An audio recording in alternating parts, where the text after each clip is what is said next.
నమస్కారం డిఆర్టీవీ న్యూస్ కి స్వాగతం. హెడ్లైన్ చూద్దాం.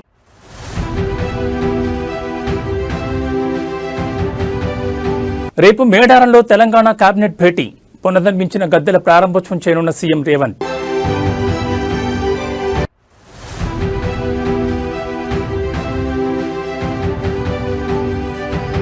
లిక్కర్ స్కామ్ కేసులో బిగ్ అప్డేట్. విజయసాయిరెడ్డికి ఈడీ నోటీసులు.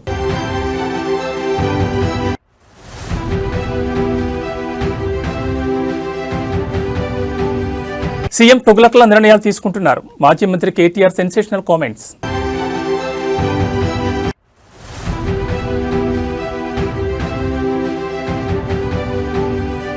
తెలుగు రాష్ట్రాల మధ్య జలజగడం. పరిష్కారానికి కేంద్రం కమిటీ ఏర్పాటు.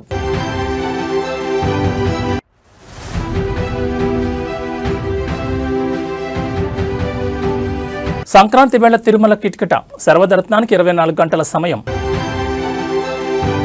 ఇక డీటెయిల్స్ చూస్తే తెలంగాణ రాజకీయ చరిత్రలో మరో కీలక ఘట్టం ఆవిష్కృతం కానుంది. రేపు ప్రసిద్ధ పుణ్యక్షేత్రం మేడారంలో ముఖ్యమంత్రి రేవంత్ రెడ్డి అధ్యక్షతన రాష్ట్ర కేబినెట్ సమావేశం జరగనుంది.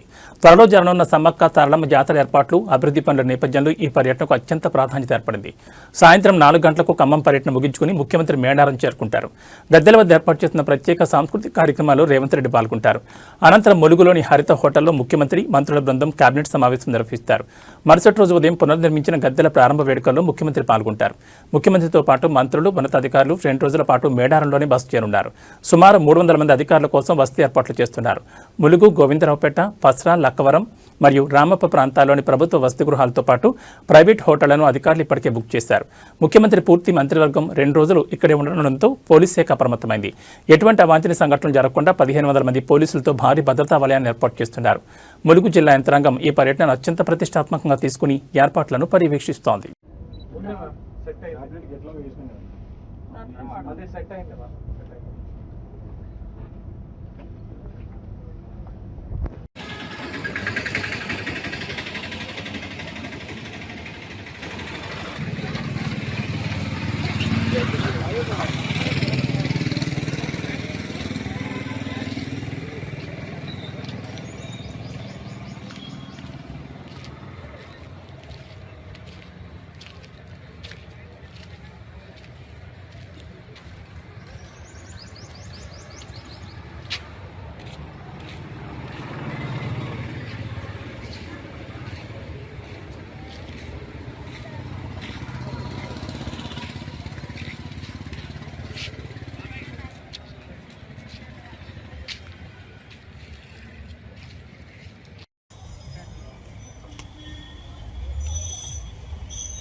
వచ్చి ఫ్రెష్ పోవాలి, వెళ్ళిపోవాలి, మళ్ళీ కొత్త వెళ్ళిపోవాలి, వచ్చి ఫ్రెష్ పోవాలి, వెళ్ళిపోవాలి. ఒక 1 అవర్ 2 అవర్స్ కోసం 6,000 7,000 ఎక్స్పెక్టెడ్ అంటే దీంట్లో మినిస్టర్స్ ఉంటారు, లేకపోతే ఎమ్మెల్యేలు, ఎమ్మెల్సీలు, మళ్ళా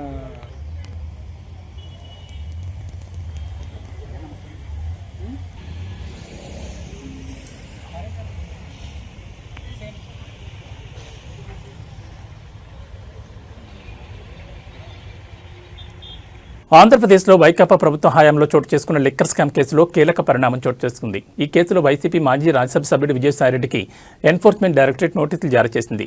ఈ నెల 22న ఢిల్లీ లేదా హైదరాబాద్లోని ఈడీ కార్యాలయంలో విచారణకు హాజరు కావాలని నోటీసుల్లో పేర్కొంది. ఇప్పటికే ఈ కేసులో పలువురు రాజకీయ నేతలు, అధికారుల పేర్లు వెలుగులోకి రాగా తాజాగా విజయసాయిరెడ్డి నోటీసులు అందడం చర్చనీయాంశమైంది. మద్యం సరఫరాదారులు, డిస్టిలరీల నుంచి భారీ మొత్తంలో ముడుపులు స్వీకరించి ఆ డబ్బును హవాలా మార్గంలో ఇతర రాష్ట్రాలు లేదా విదేశాలకు తరలించినట్లు అభియోగాలున్న నేపథ్యంలో ఈడీ దర్యాప్తు చేస్తోంది. రాష్ట్ర ప్రభుత్వం ఏర్పాటు చేసిన సిట్ ఇప్పటికే సేకరించిన కీలక పత్రాలు, సాక్ష్యాల ఆధారంగా ఈడీ విచారణను మరింత వేగవంతం చేసినట్టు తెలుస్తోంది.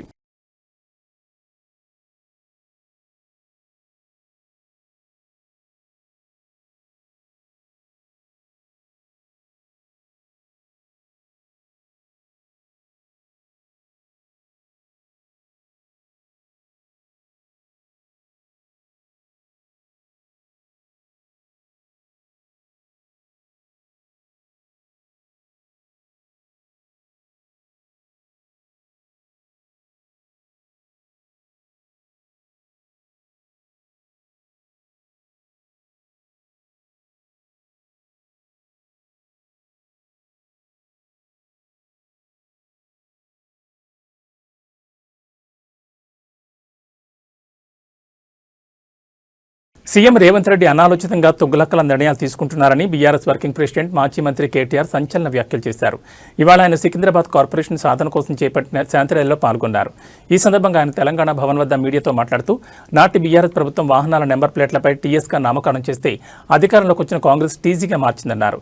దాంతో ఎవరి జీవితాలు మారాయో ఎవరికి ఆనందం కలిగిందో తెలియదని అన్నారు. తీసుకుంటున్న నిర్ణయాలు చారిత్రక నగరం సికింద్రాబాద్ అస్తిత్వాన్ని దెబ్బతీసేలా ఉన్నాయని, ఆయన పాలన పిచ్చోడి చేతిలో రాయిలా మారిందని తీవ్రస్థాయిలో ధ్వజమెత్తారు. సికింద్రాబాద్ ప్రజల ఆకాంక్షలకు మద్దతుగా నిర్వహించి తలపెట్టిన శాంతి ర్యాలీని ప్రభుత్వం అప్రజాస్వామికంగా అడ్డుకోవడాన్ని ఆయన తీవ్రంగా ఖండించారు.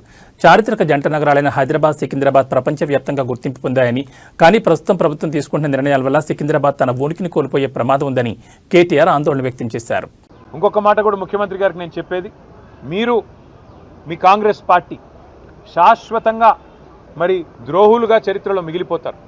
తెలంగాణ అస్తిత్వాన్ని దెబ్బతీసిన ద్రోహులుగా, తెలంగాణ తల్లిని రూపుమాపి కాంగ్రెస్ తల్లిని ప్రతిష్ఠించిన ద్రోహులుగా, తెలంగాణ సంస్కృతిని తెలంగాణ అస్తిత్వానికి చిహ్నమైన కాకతీయ కళాతోరణాన్ని, చార్మినార్ని, తెలంగాణ ఆడపడుచులకు అత్యంత ప్రీతిపాత్రమైన బతుకమ్మని, వీటిని దెబ్బతీసిన ద్రోహులుగా నీ ప్రభుత్వం, నీ పార్టీ నిలబడిపోతుంది. అదే కోవలో, అదే వరుసలో సికింద్రాబాద్ అస్తిత్వాన్ని కూడా మీరు ఏదైతే దెబ్బతీసే ప్రయత్నం చేస్తున్నారో ఇది మీకు మంచిది కాదు.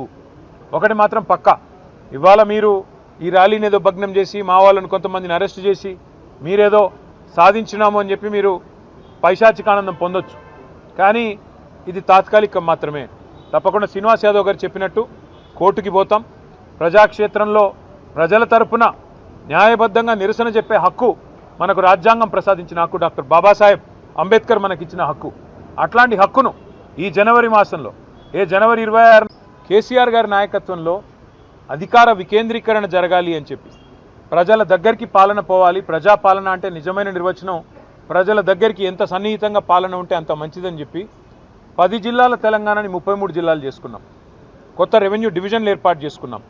కొత్త మున్సిపాలిటీలు, కొత్త మండల కేంద్రాలు, అట్లాగే తాండాలు గ్రామ పంచాయతీలుగా అట్లా కేసీఆర్ గారి నాయకత్వంలో ప్రజల దగ్గరికి పరిపాలన తీసుకొని పోయే ప్రయత్నం చేసినాం. హైదరాబాద్ మహానగరంలో కూడా గతంలో 24 సర్కిళ్ళు ఉంటే గ్రేటర్ హైదరాబాద్ మున్సిపల్ కార్పొరేషన్లో 30 సర్కిళ్లకు పెంచుకున్నాం. గతంలో 4 జోన్లు ఉంటే 6 జోన్లు చేసుకున్నాం. ప్రతి జోనల్ కమిషనర్కి, ప్రతి డెప్యూటీ కమిషనర్కి శాంక్షన్ లిమిట్స్ పెంచుకున్నాం. అంటే ఇవన్నీ చేసుకున్నాం, కానీ హైదరాబాద్ అస్తిత్వాన్ని మాత్రం మేము ముట్టుకోలేదు. హైదరాబాద్ అస్తిత్వాన్ని దెబ్బతీసే ప్రయత్నం చేయలేదు. ఎందుకంటే హైదరాబాద్ అనేది ఒక హైదరాబాద్ ప్రజలకు సంబంధించి కాదు, తెలంగాణ ప్రజలందరికీ గర్వకారణమైన ఒక ఐడెంటిటీ హైదరాబాద్, సికింద్రాబాద్ జంట నగరాలు అంటే మనం చిన్నప్పటి నుంచి వింటున్న మాట.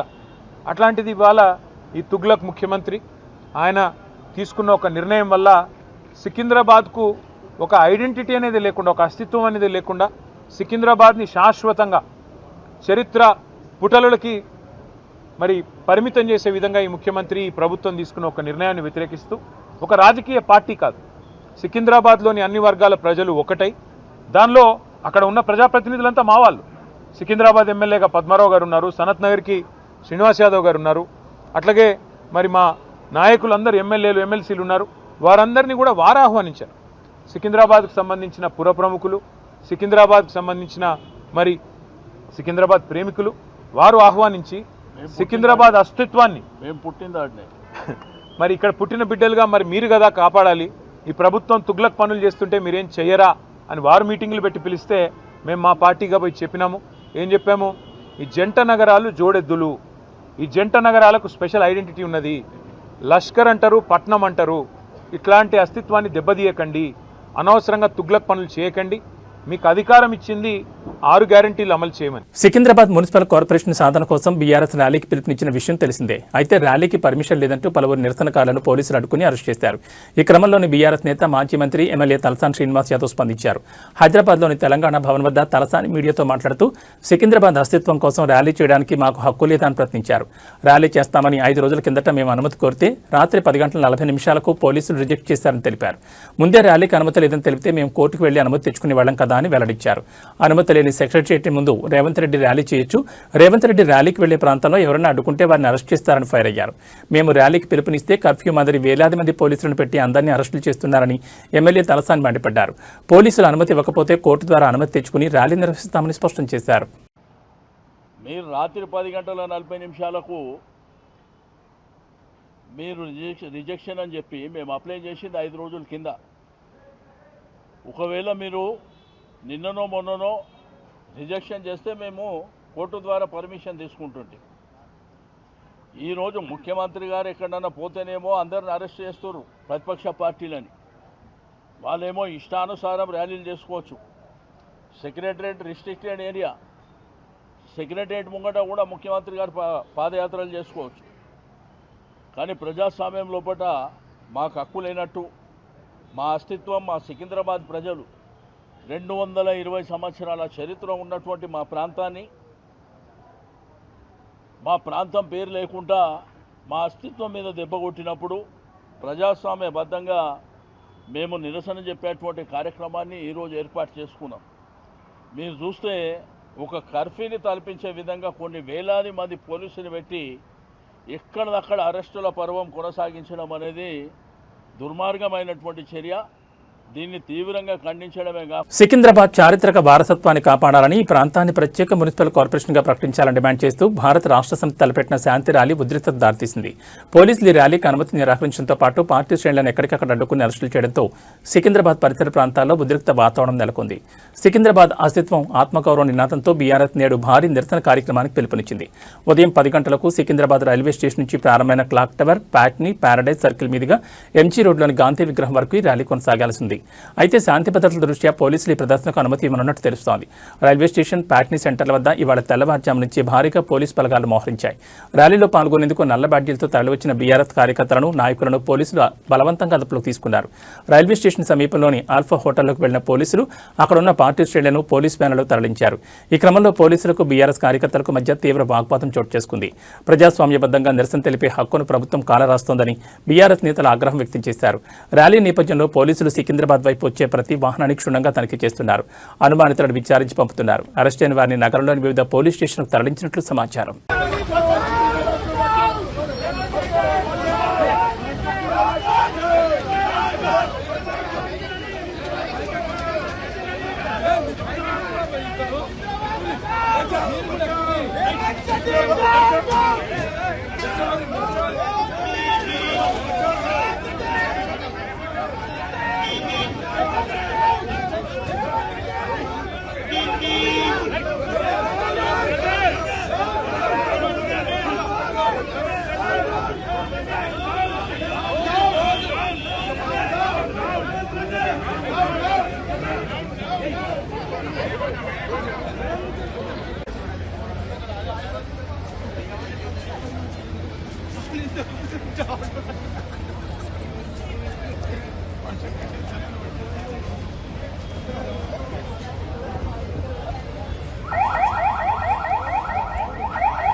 అలా రండి మీరు అక్కడ పికప్ చేసుకుంటే లైట్ అంటే ఒక ఇద్దరిని పంపిస్తారు.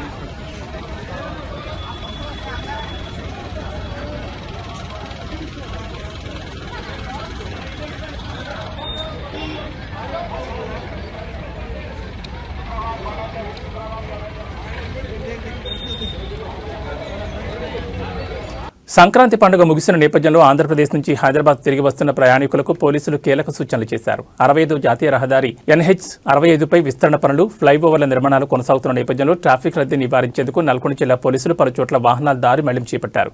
ముఖ్యంగా చిట్యాల, పెదకాపర్తి, కొర్లపహాడ్, పంతంగి టోల్ ప్లాజాల వద్ద భారీగా వాహనాలు నిలిచిపోయే అవకాశం ఉందని పోలీసులు అంచనా వేస్తున్నారు. ముఖ్యంగా చిట్యాల, పెదకాపర్తి సమీపంలో రహదారి పనులు జరుగుతుండటంతో అక్కడ వాహనదారులు ఇబ్బంది పడకుండా ఉండేందుకు ముందస్తు ఆంక్షలు విధించారు. ట్రాఫిక్ పరిస్థితిని ఎప్పటికప్పుడు గమనించేందుకు పోలీసులు డ్రోన్ కెమెరాలు, CCTVలను ఉపయోగిస్తున్నారు. ప్రయాణికులు ఎటువంటి ఇబ్బందులు పడకుండా ఉండేందుకు హైవేపై అదనపు పోలీసు బలగాలను మోహరించినట్లు జిల్లా ఎస్పీ తెలిపారు.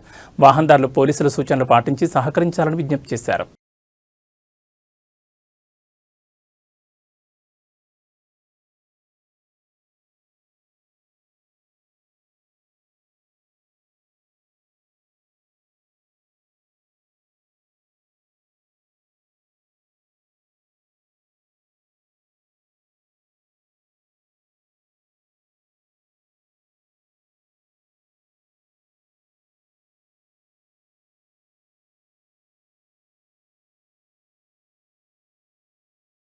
తెలంగాణ ఆంధ్రప్రదేశ్ రాష్ట్రాలు విడిపోయి దశాబ్ద కాలం దాటినా ఇంకా ఇరు రాష్ట్రాల మధ్య జల వివాదాలు కొనసాగుతూనే ఉన్నాయి.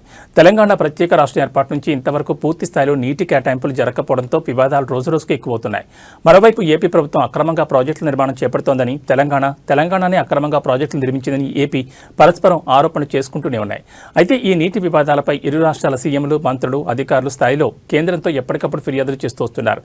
అయినా సమస్య కొలిక్కొచ్చింది లేదు. అందుకే కేంద్రం ఈ మేరకు కీలక నిర్ణయం తీసుకుంది. ఇరు రాష్ట్రాల మధ్య నెలకొన్న నీటి పంచాయతీకి చెక్ పెట్టేందుకు ఓ కమిటీని నియమించింది. ఇరు రాష్ట్రాల మధ్య నెలకొన్న నీటి సమస్యలకు చెక్ పెట్టేందుకు ఈ నెల 2న కేంద్రం ఓ కమిటీని ఏర్పాటు చేసింది. 15 మంది అధికారులతో కూడిన ప్రత్యేక నిపుణుల కమిటీని ఏర్పాటు చేసింది. ఈ కమిటీ కేంద్ర జలశక్తి ఆధ్వర్యంలో ఏర్పాటు కాగా దీనికి సిడబ్ల్యూసీ చైర్మన్ అధ్యక్షత వహించనున్నారు. ఈ నెల 2న ఈ కమిటీ ఏర్పాటు కాగా కమిటీ నేతృత్వంలో ఈ నెల 30న కీలక భేటీ జరగనుంది. ఒక విధంగా చెప్పాలంటే ఆంధ్రప్రదేశ్ తెలంగాణ జల వివాదాలపై కేంద్రం కీలక అడుగుపడినట్లే. 30న ఢిల్లీలో కేంద్ర కమిటీ తొలి సమావేశం నిర్వహించనుంది. ఇరు రాష్ట్రాల మధ్య నెలకొన్న నీటి వనరుల నిర్వహణపై తలెత్తిన సమస్యల పరిష్కారానికి కేంద్ర ప్రభుత్వం ప్రత్యేక కమిటీ ఏర్పాటైంది. 30న ఢిల్లీ సేవాభవన్లోని కేంద్ర జల కమిషన్ 3వ అంతస్తులో సమావేశం కొనసాగనుంది. కమిటీ సభ్యులంతా హాజరై ప్రత్యక్ష పద్ధతిలో చర్చలు జరపనున్నారు. కమిటీ తొలి సమావేశాన్ని నిర్వహించిన నేపథ్యంలో అందరిలోనూ ఆసక్తి నెలకొంది.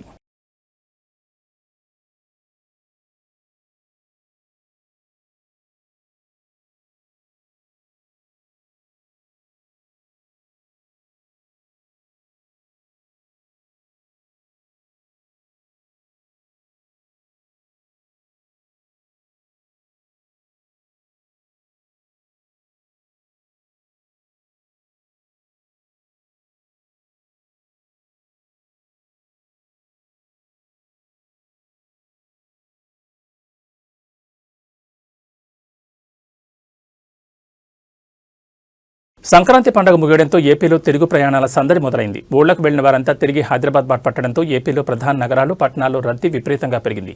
ఈ నేపథ్యంలో విజయవాడలోని Pandit Nehru bus stand, railway station ప్రయాణికులతో కిటకిటలాడుతున్నాయి. సంక్రాంతి సంబరాలు ముగించుకుని హైదరాబాద్, బెంగళూరు, చెన్నై వంటి నగరాలకు వెళ్లే ప్రయాణికులతో విజయవాడ నగరం జనసందడిగా మారింది. విజయవాడ బస్టాండ్లోని అన్ని ప్లాట్ఫామ్లు ప్రయాణికులతో నిండిపోయాయి. అటు రైల్వే స్టేషన్లో కూడా అదే పరిస్థితి నెలకొంది. రిజర్వేషన్ కోచ్లతో పాటు జనరల్ బోగీలు కూడా కిక్కిరిసిపోయాయి. ముఖ్యంగా విజయవాడ నుంచి హైదరాబాద్ వెళ్లే బస్సులు, రైలు ప్రయాణికులతో ఫుల్ అయ్యాయి. గత 2 రోజులుగా నగరంలోని రహదారులపై వాహనాల రద్దీ పెరగడంతో ట్రాఫిక్ ఇబ్బందులు కూడా తలెత్తున్నాయి. గమ్యస్థానాలు చేరుకోవడానికి ప్రయాణికులు గంటల తరబడి వేచి చూడాల్సి వస్తోంది. బస్సులతో పాటు రైళ్లలో కూడా రద్దీ విపరీతంగా ఉండడంతో దక్షిణ మధ్య రైల్వే పలు ప్రత్యేక రైళ్లను ప్రకటించింది. విజయవాడ, హైదరాబాద్ మధ్య నడిచే సాధారణ రైలుకు అదనంగా ప్రత్యేక రైళ్లను నడుపుతోంది. అయినప్పటికీ ప్రధాన రైళ్లలో వెయిటింగ్ లిస్ట్ వందల్లో ఉండడంతో ప్రయాణికులు ఇబ్బందులు పడుతున్నారు. ప్రైవేట్ ట్రావెల్స్ కూడా రద్దీని ఆసరాగా చేసుకుని ఛార్జీలు పెంచేస్తున్నాయని ఫిర్యాదులు అందుతున్నాయి. పరిస్థితిని గమనిస్తూ ఆర్టీసీ అధికారులు అవసరమైన చోట మరిన్ని అదనపు సర్వీసులను అందుబాటులోకి తెస్తున్నారు. సోమవారం నాటికి రద్దీ మరింతగా పెరిగే అవకాశం ఉందని అధికారులు అంచనా వేస్తున్నారు.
నెల్లూరు జిల్లాలో రౌడీ ముక్కలు మరోసారి రెచ్చిపోయాయి.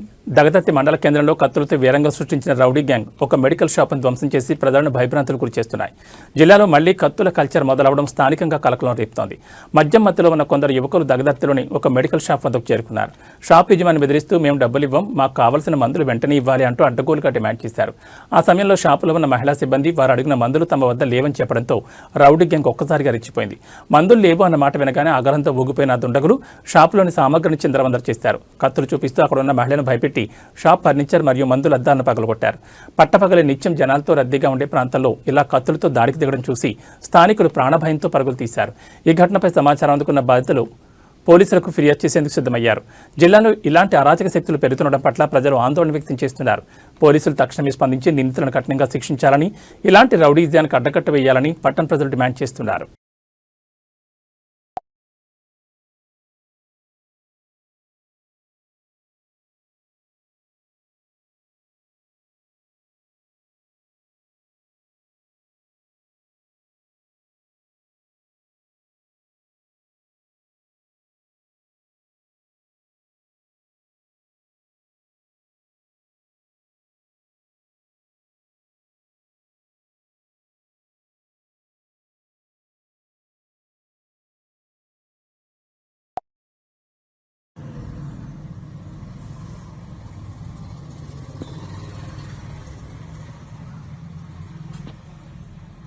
ములుగు జిల్లా తాడ్వాయి మండలంలోని మేడారం మహాజాతరను తలపించింది. వనదేవతలకు ముందస్తు మొక్కులు చెల్లించేందుకు శుక్రవారం లక్షలాదిగా భక్తులు తరలిరాగా పరిసరాలకు ఎక్కిరిసిపోయాయి.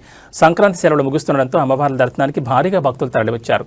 జంపన్న వాగులో పుణ్యస్నానాలు ఆచరించి సమ్మక్క సారలమ్మ, గోవిందరాజు, పగడిగిద్దరాజు గద్దెలపై ఎత్తు బెల్లం, పొడిబియ్యం, పసుపు, కుంకుమ సమర్పించి మొక్కులు చెల్లించుకున్నారు. ఉదయం పూట గద్దెల వద్దకు భక్తులకు అనుమతించిన పోలీసులు 10 గంటల సమయంలో రద్దీ పెరగడంతో గ్రిల్స్కు తాళాలు వేసి బయట నుంచి దర్శనం కలిగించారు. కళ్యాణ మండపం వద్దన్న క్యూ ద్వారానే భక్తులను దర్శనానికి పంపించారు. ఆర్టీసీ బస్టాండ్ నుంచి క్యూ ద్వారా వచ్చే భక్తులను గద్దెల వద్దకు వెళ్లకుండా గేట్లను మూసేశారు. ప్రోటోకాల్ దర్శనాలను కొందరిని దర్జాగా గద్దెల వద్దకు అనుమతించగా సామాన్య భక్తులు మాత్రం దర్శనానికి గంటల తరబడి వేచి ఉండాల్సి వచ్చింది. నిన్న ఒక్కరోజే 6 లక్షల మంది భక్తులు అమ్మవారిని దర్శించుకున్నట్లు అధికారులు అంచనా వేశారు.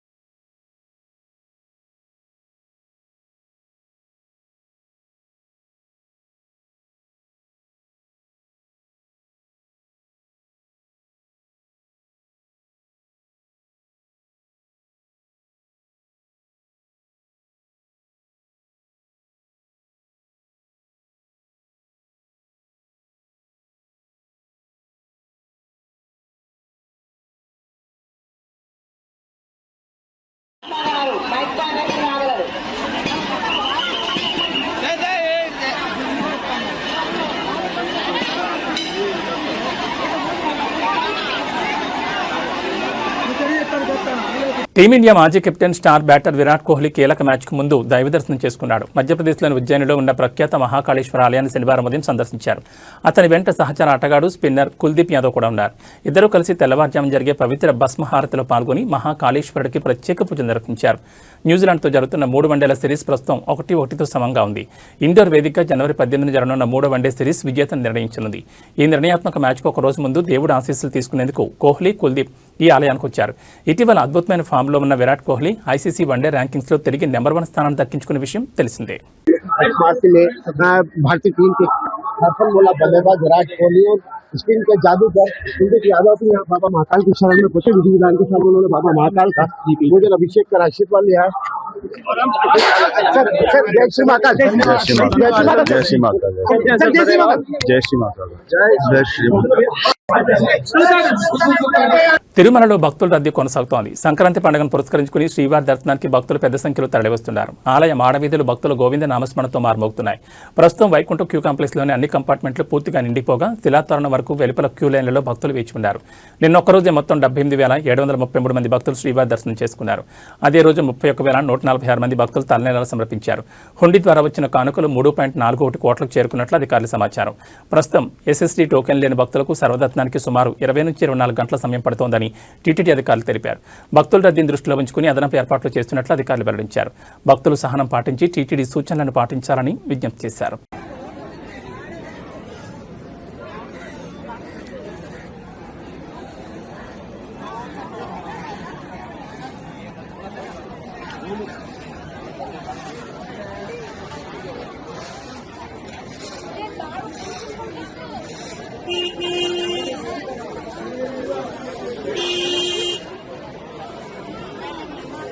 ఇవి బులెటిన్ విశేషాలు. మరో బులెటిన్లో మళ్ళీ కలుసుకుందాం. నమస్కారం.